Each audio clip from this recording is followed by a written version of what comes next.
saudara-saudara sekalian, kalau kalian di dalam, insya Allah karena Allah sayang sama kalian. Saya kemana-mana ceramah, penghuninya 70-80% kalau lapas narkoba. Di sini juga saya yakin. Hebatnya itu merusak narkoba, betapa banyaknya yang jadi korban. Sudah ada di sini 80%, ada lagi lapas narkotika, khusus narkotika. Makanya Allah sayang kalian semua. Kalau kau di luar masih bisa kau pemakai, Allah sayang kalian, tangkap, masuk kau di sini. Supaya kau berhenti itu konsumsi narkoba. Tapi sayang sudah di dalam, masih ada juga transaksi. Beleng-beleng. Yang ketawa, saya serius ini. Bismillahirrahmanirrahim. Ya ayyuhalladzina amanu taqullaha haqqa tuqatih wa la tamutunna illa wa antum muslimun. Wahai orang-orang yang beriman, bertakwalah kalian kepada Allah dengan sebenar-benarnya takwa, dan janganlah kalian mati kecuali dalam keadaan beragama Islam. Ayat ini Jumat dibacakan khatib. Ayat ini Jumat kita dengar di mimbar. Berarti ayat ini penting. Kalau ada di lapas ini, ada pengumuman dari kalapas yang harus diulang-ulang tiap pekan, pasti pengumuman itu penting. Ayat ini juga diulang-ulang, berarti ayat ini penting dan rasa-rasanya susah diterima akal. Jangan kamu mati, berarti mati kau yang ngatur. Wih, jangan kau mati ya. Berarti mati mau-mau. Padahal mati, mau atau tidak, tiba saatnya pasti mati. Orang kaya, mati. Orang miskin, mati. Raja-raja, mati. Rakyat biasa, mati. Jenderal, mati. Pelan-pelan juga bos. Semua mati. Yang berjadi masalah berarti bukan mati. Yang jadi masalah bagaimana kamu mati. Insya Allah kalian tidak akan mati dalam keadaan berzina. Makan obat kuat. Pak. Kena serangan jantung. Mati di atas perut. Mati kafir. Insya Allah kalian tidak akan mati dalam keadaan korupsi. Dikejar sama polisi, lari ditembak kakinya, kepalanya dikena. Itu polisi film India, bukan polisi Indonesia.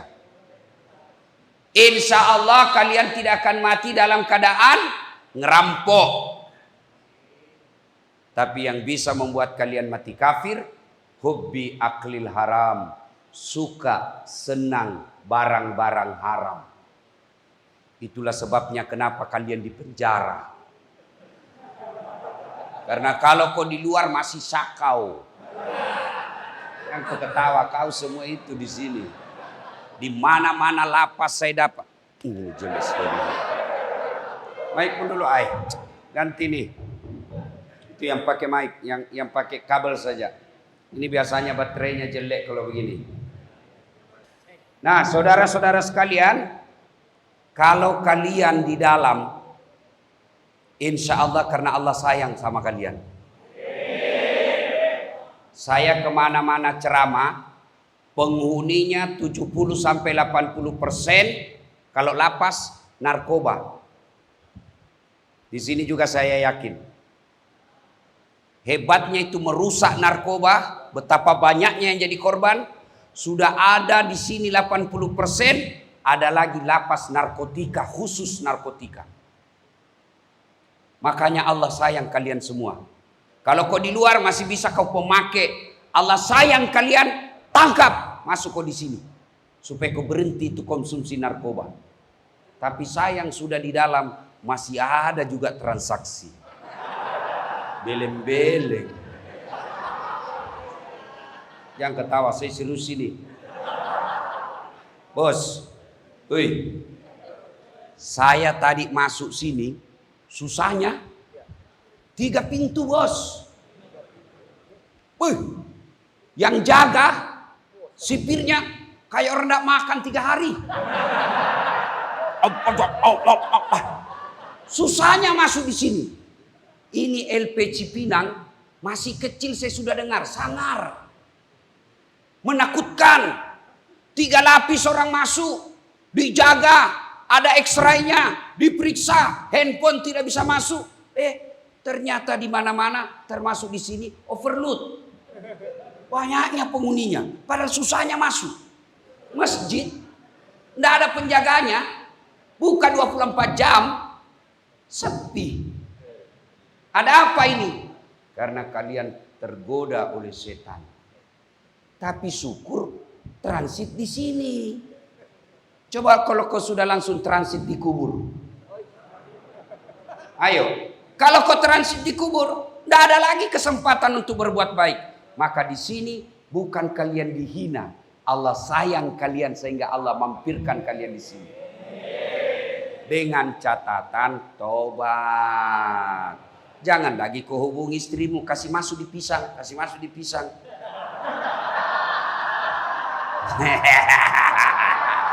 Saya tahu semua akalmu.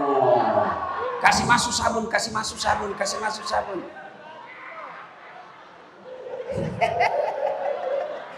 Semua itu gampang-gampang. Hafal saja namanya sipir. Kalau itu gampang, itu bisa diajak kerja sama. Ya. Ada begitu di sini? Ada. Selama masih dunia kau tempati pasti masih ada kejahatan. Kalau sudah tidak ada kejahatan, kau bukan hidup di dunia tapi di sorga. Nah, ibu bapak, saudara-saudara sekalian, saya tanya bapak-bapak, ada yang salat tahajud tadi malam? Pencitraan. Ada. Kau sudah terhasut ini politisi ini. Kalau mau dipilih keluar masuk masjid, bagi-bagi kartu nama, sudah terpilih ganti nomor HP.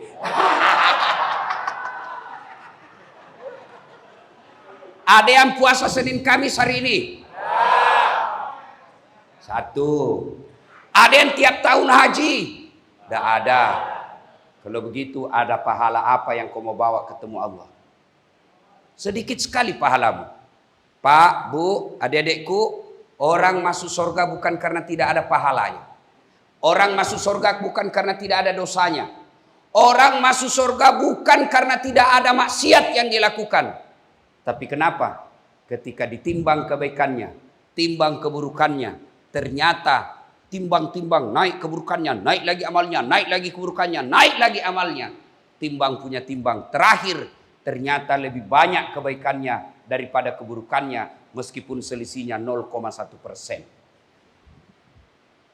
Maka, kalau Bapak tidak bisa memperbanyak amal dengan bangun masjid, tidak bisa memperbanyak amal dengan tahajud, tidak bisa memperbanyak amal dengan Senin Kamis, ketika kalian kumpul seperti ini, bersalawatlah kepada Rasulullah Muhammad SAW, karena pahalanya jauh lebih banyak daripada jumlah air hujan. Maka saya mau ajak ini salawat bareng-bareng. Bisa? Bisa? Ayo kita kencang-kencang salawat kepada Nabi. Ikuti saya. Yuk. Salatullah. Ayo keras. Ala toha. Salatullah.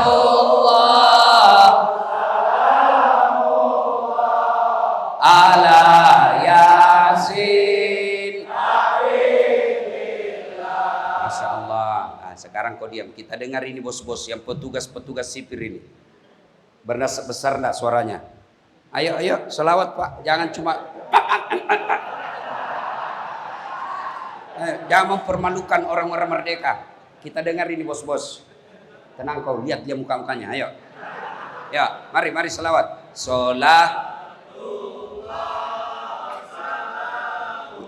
Wa ala to Rasulillah salamullah ala Yasin. Ibu bapak, saudara-saudara sekalian, teristimewa para bapak yang mewakili kantor wilayah, Pak Sardi, yang mewakili Kalapas, hadirin hadirat yang insya Allah dimuliakan dan dirahmati Allah Subhanahu Wa Taala. Ada yang tahu tanggal berapa Nabi hijrah? Tidak ada tahu. Tanggal berapa Nabi Isra Mi'raj? Tanggal berapa? Berapa? 27 berapa? Hah? 27 apa? Saya kasih kau hadiah. Cepat-cepat. 27 apa? Hah? Hadiah. Wih. Dengar. Selama kau pegang itu uang, insya Allah kau tidak belanjakan, ada terus duitmu. Percaya itu. Pakai, kalau kau simpan di dompetmu terus, insya Allah selamanya ada duitmu. Asal kau tidak belanjakan. Ya. Nah, 27 Rajab disebut tahun duka cita. Kenapa disebut tahun duka cita? Ada dua orang yang paling mencintai Nabi dan dicintai Nabi meninggal pada tahun yang sama. Ada yang tahu siapa? Saya kasih lagi hadiah. Hah? Siapa? Siapa? Siti? Siapa Siti Khadijah? Ini dapat hadiah. Beda rasanya uang ustadz dengan uang Kalapas. Siapa lagi yang satu meninggal? Siti Khadijah. Siapa lagi? Siapa? Ini bapak-bapak. Pamannya Abu? Alhamdulillah. Nah, tenang, masih banyak. Oke. Meninggal dua orang yang dicintai dan mencintai Nabi. Maka Nabi sedih. Pada saat Nabi sedih, Allah panggil Jibril. Jibril, kau ke sini. Jibril, kau jemput kekasihku Muhammad. Saya mau bawa jalan-jalan. Kemana? Ancol. Taman Mini. Singapura. Bukan. Kemana? Langsung ketemu dengan Allah. Saudaraku, saya pernah diundang ke Istana Wakil Presiden. Membahas waktu itu mewakili ulama Indonesia Timur. Undang-undang anti pornografi. Diundang secara terhormat. Ada undangannya, ditanda tangan Muhammad Yusuf Kalla. Itu undangannya, saya bawa pulang kampung. Saya kasih lihat semua sepupuku di kampung. Kau lihat, Dasat Latif, Istana Wakil Presiden. Masya Allah, bangganya saya. Padahal yang undang sekarang sudah pensiun. Istana Presiden, Istana Wakil Presiden, itulah gedung yang mengerikan di Indonesia. Kenapa mengerikan Ustadz? Tidak ada orang yang abadi di gedung itu. Semua keluar. 10 tahun keluar. Mau tambah? Nanti dipikir. Coba. Saya bangga dapat undangan dari manusia. Gimana kalau Allah yang undang? Maka datang malaikat Jibril. Dijemputlah Nabi. Nabi lagi dibaring-baring. Dijemput Nabi. Dibawa jalan. Dari Masjidil Haram, Mekah, Masjidil Aqsa, Palestina, Baitul Maqdis, take off, terbang, naik ke langit pertama, sampai langit ketujuh, Sidratil Muntaha, Mustawa Sabaha. Ketemu dengan Allah, balik lagi ke dunia. Peristiwa ini spektakuler, tidak akan terjadi sepanjang dunia ini. Sekali aja Nabi ceritakan kepada penduduk Mekah waktu itu. Orang pertama yang percaya Abu Bakar Siddiq. Tapi orang Mekah pada umumnya, terutama Abu Jahal, Abu Lahab, saudara-saudara bangsa Arab, saudara-saudara penduduk Mekah, inikah Muhammad yang kau percaya? Ternyata tukang tipu. Kenapa? Mereka tidak percaya. Mana bisa pagi berangkat ke Mekah, malam berangkat ke Palestina, paginya ada lagi di Mekah. Tidak masuk di akal mereka. Kenapa? Karena memang waktu itu dari Mekah ke Palestina, kendaraan paling cepat pakai kuda. Berapa waktu yang dibutuhkan? Paling cepat 1 bulan ke sana, 1 bulan pulang. PP 2 bulan. Nabi tidak cukup 1 malam. Dalam ayat dijelaskan, Subhanalladzi asra bi abdihi lailam. Lailam itu bukan 1 malam, sebagian malam saja. Makanya orang tidak percaya. Bagaimana caranya, bos? Malam kau pergi, pagi ada lagi di sini. Tidak masuk akal. Naik kuda aja 1 bulan belum tentu bisa sampai PP. Mereka lupa sebenarnya bahwa kejadian Isra Mi'raj itu bukan kehendak Nabi, tapi kehendak Allah. Baca yang ayat tadi. Maha suci Allah yang telah memperjalankan hambanya. Apa yang disebut memperjalankan? Berarti Allah yang aktif, Nabi Muhammad beres. Namanya diundang, maka semua yang berkaitan dengan perjalanan yang mengundang, yang tanggung. Saya diundang lapas Cipinang. Siapa yang tanggung transportasi? Lapas. Karena Allah yang undang, Allah yang sediakan pesawatnya. Apa pesawatnya? Burak. Adik-adik tahu itu kecepatannya burak. Dijelaskan dalam hadis. Di mana Nabi melihat ujung penglihatan, di situ sampai. Kalau Nabi melihat Bogor, sampai lagi di Bogor. Nabi melihat lagi Singapura, sampai lagi di Singapura. Begitu cepatnya. Tapi mereka tidak percaya. Kenapa? Waktu itu kendaraan paling cepat kuda. 1 bulan. Ternyata mereka lupa. Sebenarnya ada kejadian yang tidak masuk akal tapi terjadi. Contoh. 2 Jumat yang lalu. Saya diundang ceramah ke Batu Licin. Tanah Bumbu, Kalimantan Selatan. Saya dijemput pakai pesawat. Terbang jam 9. Sampai jam 10. Khotbah Jumat jam 12. Selesai jam 1. Setengah 2 makan siang. Jam 2 lewat. Balik ke Makassar. Belum jam 4. Sudah tiba saya di rumahku. Saya gantung bajuku. Saya buka. Saya gantung. Ternyata ada semut ikut di kantongku. Tahu semut? Tahu? Semut di kantong, tanpa sepengetahuan saya ikut rupanya. Begitu saya gantung baju, keluar ini semut. Pidato di depannya temannya semut. Dia kumpul sama semut di rumah saya. Saudara-saudara sekalian bangsa semut, baru saja saya pulang dari Kalimantan Selatan, Tanah Bumbu. Dia bilang yang lain. Jam berapa aku pergi, Mut? Semut. Dia bilang tadi pagi, bos, jam 9. Jam 4 sore ada kau lagi di sini. Iya, buktinya kau sudah lihat saya. Tidak percaya, hoax. Tidak percaya. Mana bisa? Pagi kau berangkat, sore ada lagi kau sini, melewati antar pulau. Tidak masuk akal. Kau saja keluar, baru kau di jalan raya, diinjak kau angkutan umum, mati kamu. Apa kata semut yang di kantongku? Betul itu yang kau bilang kalau saya jalan.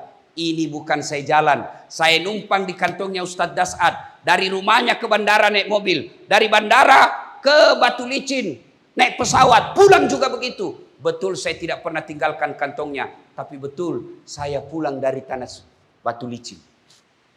Masuk akal? Masuk akal?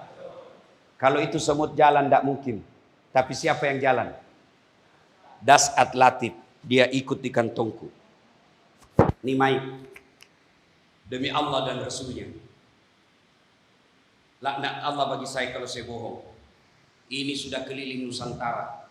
Dari Sabang sampai Merauke. Bahkan sudah sampai ke Mesir. Nih. Bisa enggak dia jalan? Bisa dia jalan? Tidak mungkin. Woi, jalan kau. Woi, jalan kau. Tidak mungkin. Tapi siapa yang jalan? Das'ad Latif. Dia nyantol di kantongnya. Begitu mestinya kita memaknai kejadian Isra dan Mi'raj. Allah yang memperjalankan Nabi, bukan Nabi yang berkehendak. Nah, ketika Nabi berduka, diperjalankan dari Masjidil Haram ke Masjidil Aqsa. Nah, bertanya mahasiswa saya yang cerdas, Ustadz, untuk apa sih Nabi diperjalankan ke Palestina? Kan Nabi mau naik ke langit. Ngapain lagi ke Palestina? Dari Mekah orang bisa langsung ke langit. Ngapain ke Palestina? Boros-boros anggaran. Iya kan? Seperti pejabat Indonesia. Ada SPJ-nya, tidak ada perjalanannya. Iya toh? Itu pejabat yang begitu, tidak usah kau maki-maki. Kita akan ketemu nanti di akhirat. Begitu dia masuk di akhirat disuruh jalan-jalan ke neraka. Jalan kau masuk ke neraka. Dulu kau hobi sekali jalan-jalan. Sekarang kau jalan masuk neraka. Tenang aja bos. Kalau ada pejabat kau lihat curang, ndak usah marah-marah. Tunggu aja, pasti kita ketemu di akhirat nanti. Kalau kau mau protes dia, kau masuk anggota DPR, bikin undang-undang yang memperbaiki negaramu. Bukan dengan ribut kiri kanan, memaki kiri kanan. Bukan. Saya bilang sama anak mahasiswa saya, kalau kau senang, kau tidak senang dengan pejabat sekarang, tidak usah kau tutup jalan, macet. Kasihan orang miskin yang lagi jual ikan. Gimana caranya? Kau masuk anggota DPR. Di dalam anggota DPR kau bikin undang-undang, perbaiki dari dalam. Karena kalau kau ribut-ribut di jalan, kau dapat gas air mata. Iya. Iya. Kau mau perbaiki negaramu? Sudah agak susah karena kau sudah di lapas. Tapi jangan putus asa. Kau punya anak. Sampaikan ke anakmu. Jangan contoh bapakmu nak. Ini contoh yang gagal. Contoh yang lain. Saya doakan kau dari lapas. Tidak ada yang mustahil di sisi Allah. Bapakmu sekarang napi. Insya Allah kau yang angkat derajat keluargamu. Aku datang anakmu menangis.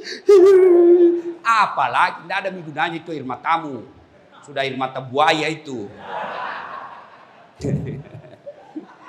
Sudah ya. Nah, Nabi kemudian diperjalankan. Untuk apa? Allah jawab pertanyaan mahasiswa itu.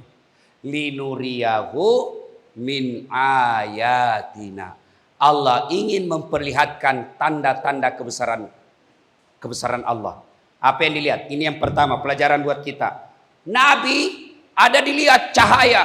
Makin dekat makin besar. Makin dekat makin besar. Makin dekat makin membesar. Nabi bertanya, Jibril siapa itu? Itu setan yang ingin menggagalkan misimu. Itu setan yang ingin membatalkan dakwamu. Nah, pelajaran pertama. Ternyata setiap kita mau melakukan kebaikan, iblis pasti berupaya menggagalkan. Anda di sini. Hayya 'alas shalah. Tergerak hati. Oh iblis goda kau itu. So alim. Udah usah. Kau salat apa? Kau sudah jadi narapidana. Ngapain kau salat lagi? Ada juga kalau iblis yang tidak nampak masih bisa kau tepis.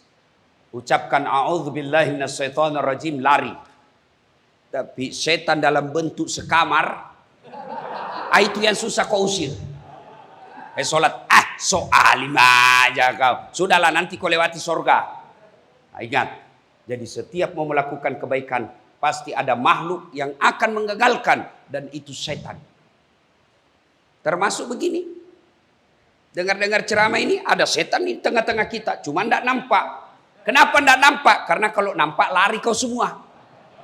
Apa setan yang ada di tengah-tengah kita ini? Itu teman. Diajaknya kita lagi dengar ceramah. Itu setan itu. Cuma bentuknya manusia. Nah, sudah. Nabi lalu sampai ke Palestina. Naik.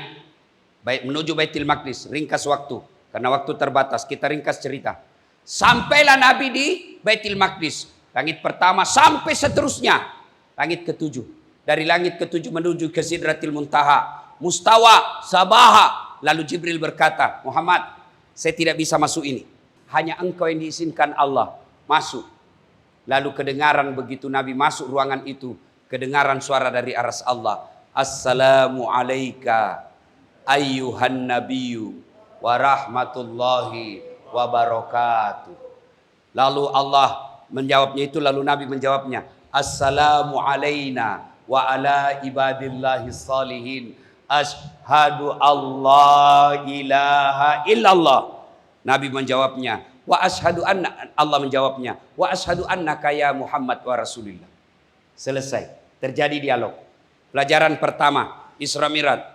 Yang real, yang konkret. Tidak usah ingat ceritanya, tidak usah ingat kisahnya. Amalkan saja apa? Ketika kalian tahayat, itu terjadi dialog antara Allah dengan hambanya. Tahu dialog? Tahu dialog? Saya bicara sama Pak Napoleon.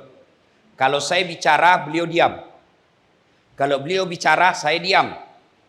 Itu namanya dialog. Bicara, lawannya diam. lawannya bicara, saya diam. Itu namanya dialog. Kalau saya bicara, Pak Napoleon juga bicara, saya tambah kencang, Pak Napoleon juga tambah kencang, bukan dialog, bertengkar. Maka kalian kalau mau berdialog dengan Allah, perbaiki bacaannya. Anggap ada Allah di depanmu, supaya sholatmu bikin tenang perasaanmu. Tapi kalian selama ini sholat kan buru-buru. Tahiyat mereka salawatu taibatun assalamualaikum itu kayak makan pisang goreng panas. Yang kau ketawa karena kau semua begitu. Ustaz, kenapa ada orang kasih goyang? Tahiyat mau kasih goyang, ada pendapat ulama membolehkan. Atau tidak goyang, ada juga. Ada juga yang at-tahiyat sudah nunjuk, boleh. Nanti asyhadu an la ilaha baru nunjuk, silakan. Yang penting jangan kau pakai 2 jari. Ada juga cerita wallahu alam benar atau tidak. Dia lagi tahiyat, tiba-tiba kan mesti tua ditempati sholat. Tiba-tiba cicak buang air. Kena beolnya cicak. Pas kena telunjuknya. Apa dia bilang? Dia lihat cicak. Kok kira tidak ada serep?